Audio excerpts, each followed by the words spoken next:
Well, hey folks, Fat Guy Flies RC out here at the Avon Parkfield. Sorry Mama had to work, so you got to put up with me and the GoPro. We're going to take up the Arrows RC Tecnam 2010. Right, left, up, down, right, left. All right, timer set for 5.5 minutes. We'll try to keep her in nice and slow, or nice and tight as we can. I'm going to put in takeoff flaps. We'll talk about rates and everything when I get done with the flight. Flaps up.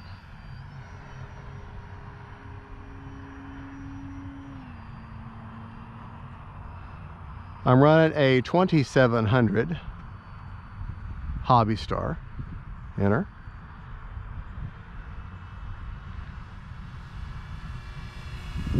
Just a very nice trainer airplane.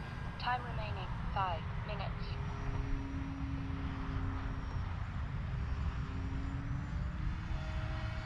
Full speed. A little bit of a knife edge there.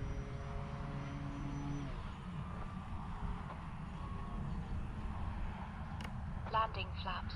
Really have very little wind today. Very little wind. We're going to bring her by slow. Just gliding by. You get a good look at her.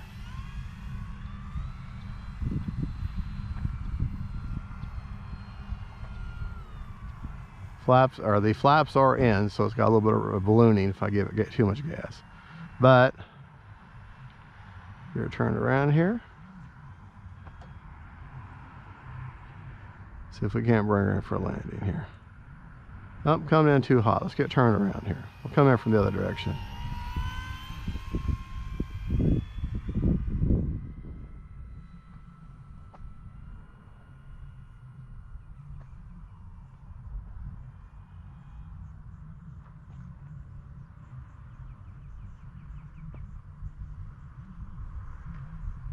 Yeah, just a nice, easy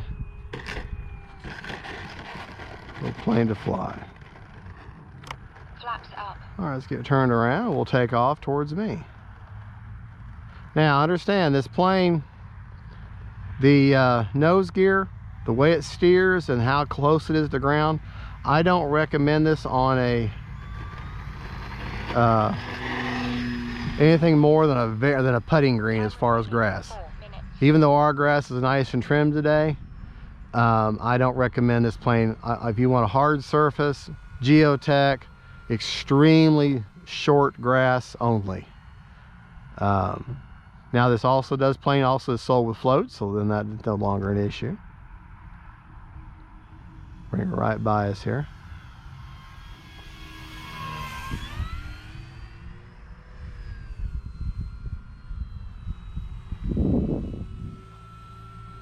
Let's take her up.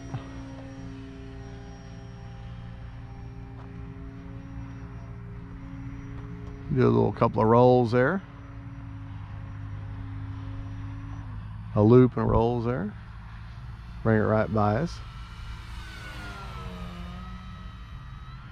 All right, put our landing flaps in.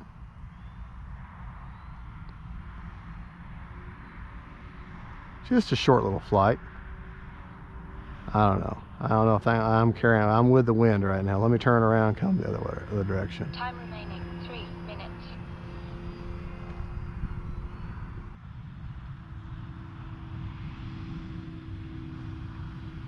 We'll give just a slight flare at the end. There you go. Takeoff flaps. Your takeoff flaps, we'll take off again. All right, this time we'll land with no flaps. Plane has a nice presence in the air, and it does have just simple nav lights. It's got the red and the green on either end, on the appropriate end.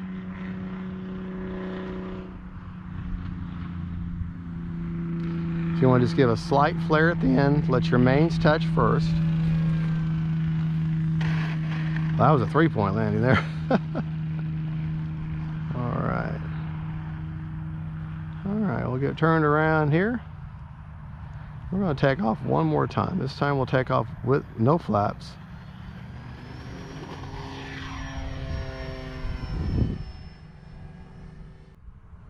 About 8 throttle right now.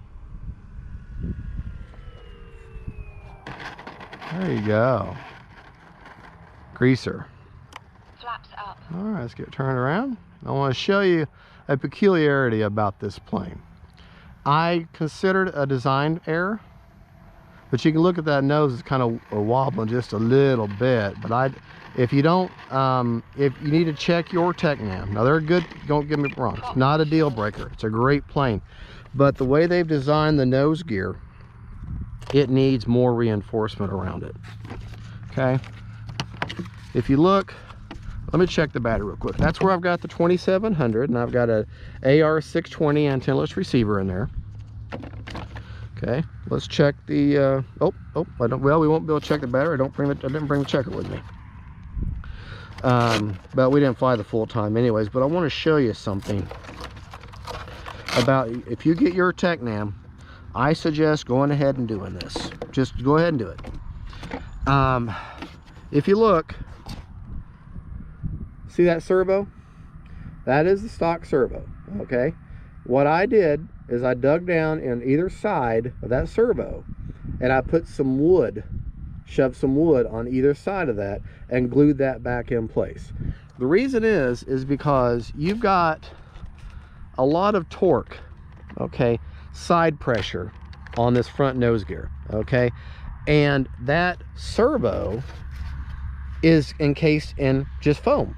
Well, as that side pressure and that landing works on that servo, it pushes that servo back and forth transversely, and the foam structure around the servo gets weak, and then you start getting slop in this. Now this is pretty tight, believe it or not. That's pretty tight, okay, but you can see the distance there, okay. That causes that to give a little bit of slop, and it weakens the foam structure around the servo, and then it gets sloppy, and then that's the way you fix it. So I just went ahead and right off the bat, because this is my second Tecnam, and the first one did that after about 40, or I don't know, 40, about 20 or 30 flights, it started really getting the slop, and I looked at it and I said, there's nothing wrong with the servo, there's nothing wrong with the wheel, but I looked at the servo and it's just moving in its foam there. So I just reinforced it and took that slop right out. So that's the only drawback of this plane. And of course, you're going to fly on floats, it doesn't matter.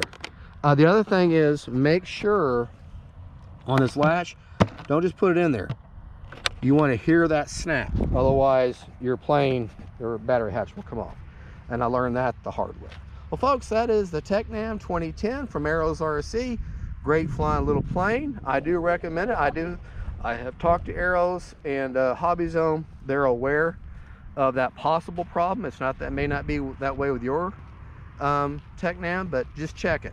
It's not a deal breaker. That's just a couple of pieces of popsicle stick wood I put in there, so no big deal. Well folks, thank you for watching. Don't forget to like and subscribe. God bless y'all, and don't forget, faith, family, and friends, and Arrows Tecnam 2010s. And Mom, sorry Mama had to work, but so you got me in the GoPro. Bye bye y'all.